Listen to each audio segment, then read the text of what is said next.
जय हिंद दोस्तों, स्वागत है आपका और एक नए वीडियो में और एक नए टॉपिक के साथ। Pakistan media crying as India said shut up to OIC.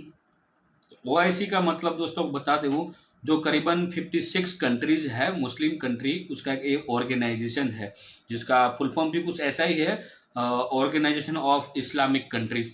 चलो दोस्तों, पहले वीडियो देखते हैं। और वो ये जो ओआईसी को सेटअप इसलिए बोला गया वो भी मैं आपको बता दूं। आजकल आपने मीडिया के अब रूबरू होंगे, आपको मीडिया देखते होंगे तो पता होगा। ओआईसी ने भारत को बोला था ये जो 370 है वो कुछ मानहानि है, ऐसा कुछ बताया था। तो उसको मुंह पे जवाब दे दिया। तो पाकिस्तानियों गायब हो चुके हैं। तो वीडियो लास्ट तक जरूर देखना और आशा करते हैं आपको वीडियो जरूर से पसंद आएगी। तो लाइक और शेयर जरूर से कर दीजिएगा और चैनल पर पहली बार आए हो, सब्सक्राइब नहीं किया तो सब्सक्राइब जरूर से कर दीजिए। चलिए दोस्तों, वीडियो को स्टार्ट करते हैं। India has strongly rejected remarks by the Organization of Islamic Cooperation expressing concern over the Supreme Court's verdict upholding the revocation of Article 370 of the Constitution. Kashmir के मुद्दे पर रोने चीखने वाले पाकिस्तान को इस्लामिक देशों के संगठन ओआईसी का साथ मिल गया। पाकिस्तान की शह पर इस्लामिक देशों का संगठन कश्मीर विवाद पर कूद पड़ा है। जो ओआईसी है उसने भी स्टेटमेंट जारी की है कश्मीर के हवाले से और ये 370 के हवाले से। ओआईसी का प्रेशर इंडिया ने गो कि उसको रिजेक्ट कर दिया और कहा कि हम नहीं मानते, और पाकिस्तान के जारी बात जो उनका मौकफ है।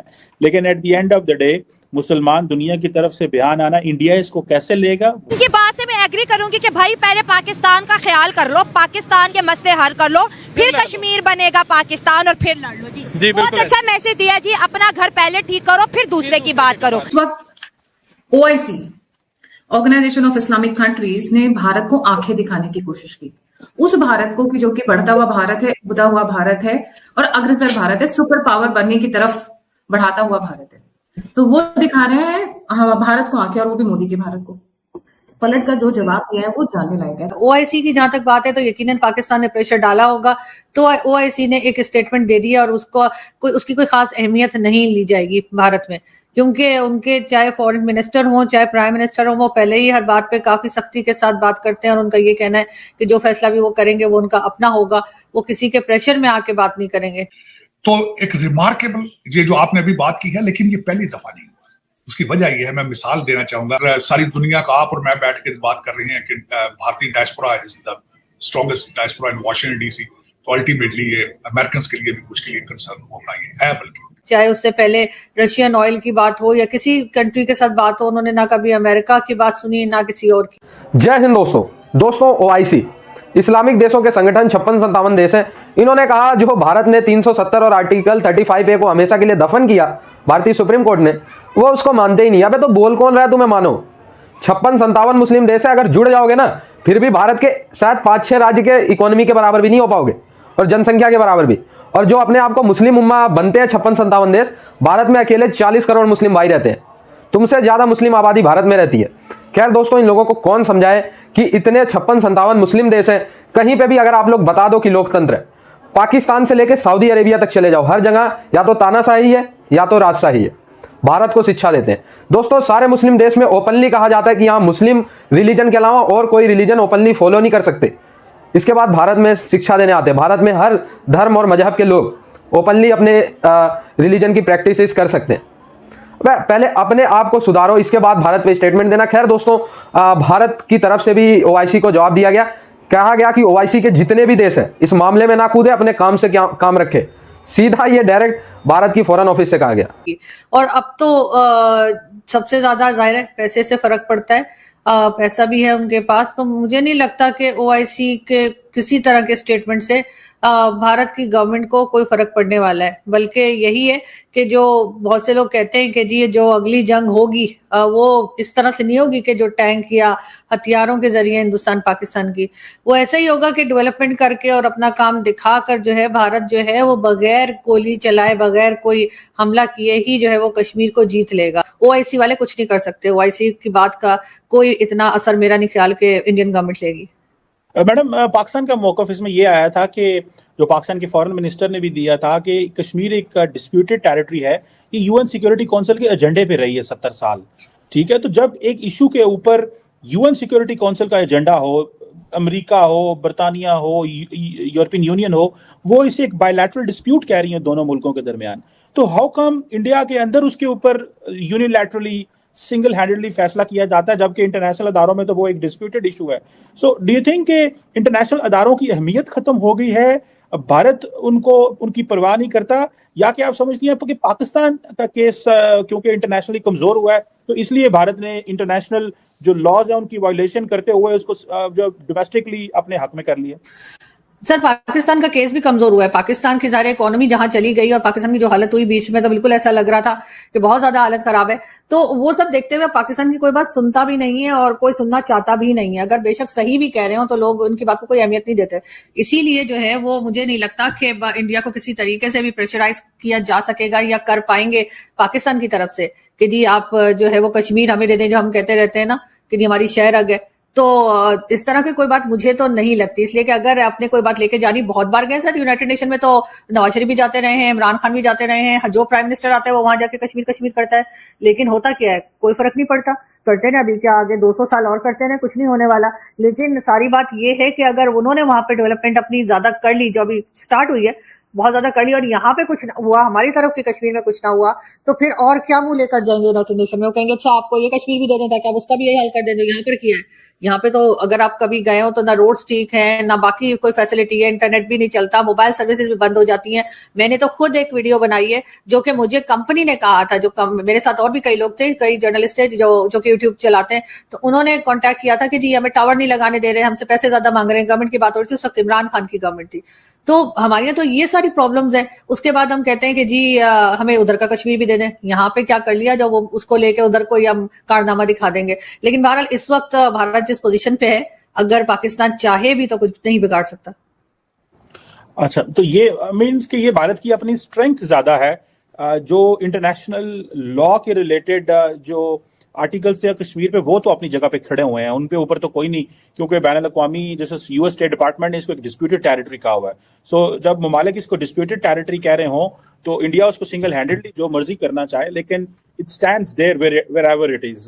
ये तो जारी बात है, एक अपनी जगह पे चीज है। मैडम, इस ये जो अभी प्राइम मिनिस्टर मोदी ने किया और देन सुप्रीम कोर्ट ने इसको वैलिडेट कर दिया, आगे जारी बात है भारत और पाकिस्तान में इलेक्शन आ रहे हैं, नरेंद्र मोदी तो बड़ी एक स्ट्रॉन्ग पोजीशन में नजर आ रहा है कि वो तो थर्ड टाइम प्राइम मिनिस्टर होंगे। फ्रैंकली स्पीकिंग उन्होंने काम भी बड़े किए हैं, डिलीवर भी किया है उन्होंने जैसे कहते हैं ना कि दिन रात मेहनत की है, इसमें तो कोई शक नहीं है, अपना उन्होंने होमवर्क पूरा किया है। नवाज शरीफ अगर फॉर एग्जाम्पल आते हैं as a prime minister, do you believe के कुछ ना कुछ स्टार्ट हो सकेगा, डायलॉग, इंगेजमेंट? जो इंडिया जिस लेवल पे पहुंच गया है, जिस मुकाम पे इंडिया कश्मीर के इशू को लेके चला गया है, पाकिस्तान के पास क्या चॉइस रहती है? क्या कर सकता है पाकिस्तान? मैडम, मुझे नहीं लगता कि इंडिया कोई कंसेशन देगा कि इसको रिवर्स करे, सो एंड सो।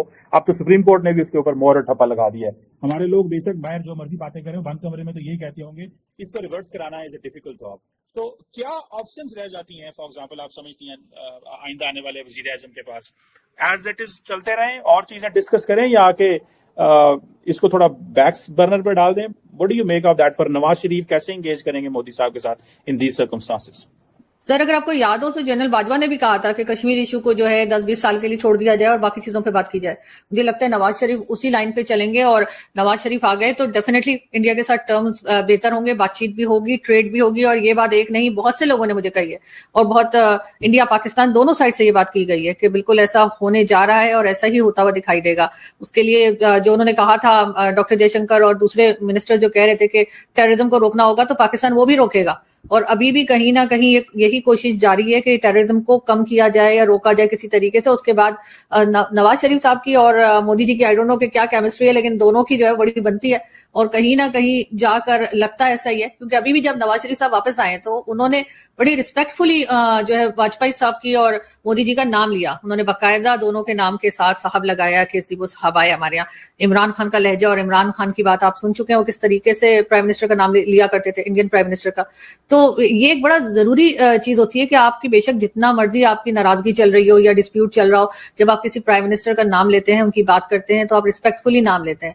लेकिन इमरान खान के टाइम में अनफॉर्चुनेटली ऐसा नहीं था। नवाज शरीफ साहब ने आकर नवाज शरीफ साहब को लाया भी सुनाया इसीलिए गया है कि जो वो चौथी बार उनको लेकर आए हैं और कहा जा रहा है कि प्राइम मिनिस्टर बनाएंगे, तो उसमें एक एजेंडा जो उनको दिया गया है वो इंडिया का भी है। दोस्तों सो थैंक यू दोस्तों, वीडियो को यहाँ तक देखने के लिए। OIC हो या OIC हो या कोई भी हो, ये भारत है, ठीक है। और भारत का ये जो आर्टिकल 370 का जो वर्डिक्ट था, जो सुप्रीम कोर्ट की ओर से आया था, उसके रिगार्डिंग, ये भारत का मामला है भाई। हाँ, भारत का संविधान है, उसको जो करना है वो करे, आपको क्या।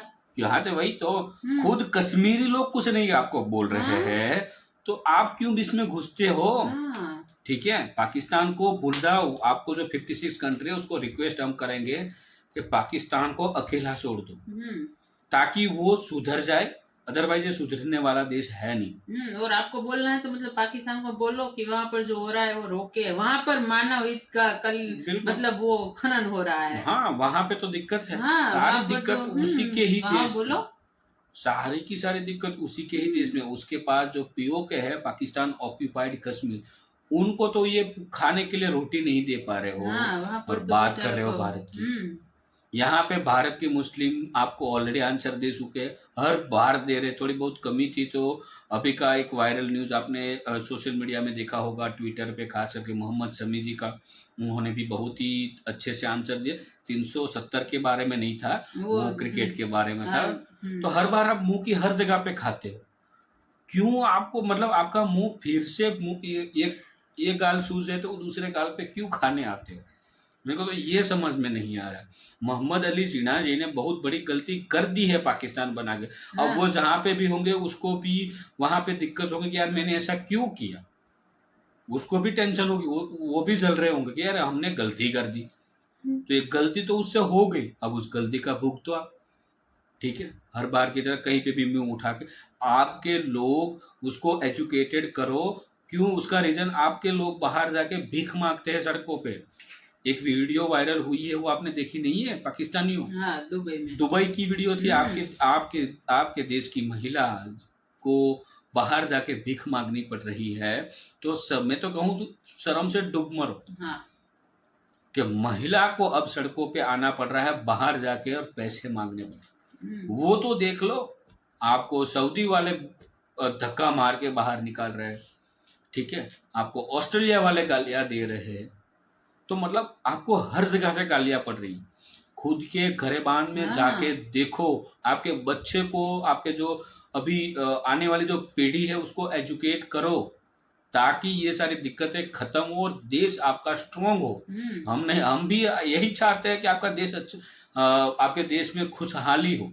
हम भी ये नहीं चाहते कि आपके देश में देखो ये भिखारी लोग बाहर जाए, वहां पे बम, ये किसी को पसंद नहीं है। क्योंकि एज अ ह्यूमैनिटी तौर पे मैं बोल रहा हूँ, मैं यहाँ पे भारत पाकिस्तान की बात नहीं कर रहा हूँ। मैं आपको बोल रहा हूँ जो आपका इमेज बाहर है, उस इमेज को ठीक करो, एजुकेशन पे फोकस करो। हम भी चाहते हैं कि भाई हमारा पड़ोसी मुल्क स्ट्रांग हो, हम भी चाहते हैं खुशहाल रहो। बाहर जाकर मतलब हो पाकिस्तान के और नाम देते हो हम इंडियन हैं। और दूसरी बात, एजुकेटेड होंगे, स्ट्रांग होंगे, तो ये सारी चीजें जो है ना, ये आपको करनी नहीं पड़ेगी। आपको खुद अपने आप समझ में आ जाएगा कि दुनिया क्या चाहती है, दुनिया में क्या चल रहा है, ठीक है। और खास करके पाकिस्तानी मीडिया, भाई कुछ अच्छे न्यूज़ दिखाया करो आपकी आवाम को, कुछ एजुकेशन के रिलेटेड हो, कुछ टेक्नोलॉजी के रिलेटेड बातें हो, ऐसी बातें मीडिया में कर लिया करो। हर बार की तरह मुंह उठा के सुबह स्टूडियो का जो शटर है खोला और डायरेक्टली आज भारत ने वो कर दिया, भारत ने फलाना कर दिया, ढिमक। भारत 140 करोड़ आबादी वाला देश है, यहाँ पे डेली कुछ ना कुछ होगा, क्योंकि इतना बड़ा देश है। यहाँ पे डेली न्यूज बनेगी और भर भर के बनेगी, और यहाँ पे भर भर के बिजनेस होगा। ये भारत में होगा, ठीक है। आप हमारी चिंता छोड़ दो, आपके देश की चिंता करो। कौन सी स्कूल अच्छा एजुकेशन दे रही है उसके बारे में बात करो, कौन सी यूनिवर्सिटी में अच्छा एजुकेशन चल रहा है उसके बारे में बात करो। कहाँ पे टेक्नोलॉजी का विकास हुआ, आपके पास कितनी टेक्नोलॉजी है, नई टेक्नोलॉजी लाने के लिए क्या क्या करना पड़ता है, उस मुद्दे पे बात किया करो। आपका जो इकोनॉमिक है, वो इकोनॉमी आपकी कंट्री की, उसके रिलेटेड बात किया करो। आपके देश में कोई बच्चा टैलेंटेड बाहर से आया तो उससे रिलेटेड बात किया करो, ताकि जो बच्चे हैं, आने वाली जो पीढ़ी है, वो मोटिवेट हो, और उस जो मोटिवेशन उसको मिलेगा, उस मोटिवेशन से ही देश आगे बढ़ेगा। जो आपका पड़ोसी मुल्क भारत, यानी कि हमारा प्यारा भारत कर चुका है। ये सीखनी चीज जैसी चीज है। ये सीखने जैसी चीज नहीं है कि भाई क्या इजराइल का युद्ध चल रहा है तो अमेरिका ने सपोर्ट किया, भारत ने। इससे बच्चों को अभी कोई लेना देना नहीं है। वो तो जब वो बड़े हो जाएंगे तब उसको ये सारी नॉलेज ऑटोमेटिक आ जाएगी। जब 1 to 10 या 1 to अच्छा 10 या 12 तो वहां पे है नहीं, वहां पे तो मैट्रिक्स जैसा कुछ सिस्टम है जो भारत में था पहले। हमारे फादर या हमारे ग्रैंडफादर पढ़े होंगे मैट्रिक्स वाली सिस्टम। उस जमाने में जी रहा है पाकिस्तान। देख लो दोस्तों, उस जमाने की जो हमारे दादा के साथ टाइम पे मैट्रिक चल रहा था वो अभी भी पाकिस्तान में चल रहा है। क्योंकि हमारी एज के वहां पर अभी 9th में पढ़ रहे हैं। बिल्कुल। तो दोस्तों इस वीडियो को हम यहाँ पे समाप्त करते हैं। पाकिस्तान की जो बातें हैं वो कभी समाप्त होने वाली नहीं है। क्यों? क्योंकि रीजन ये की है कि वो पाकिस्तानी है। वीडियो को यहाँ पे समाप्त करेंगे। फिलहाल हम आपसे विदाई चाहेंगे। मिलते हैं और एक नई वीडियो में आपके साथ। टिल देन जय हिंद, जय भारत।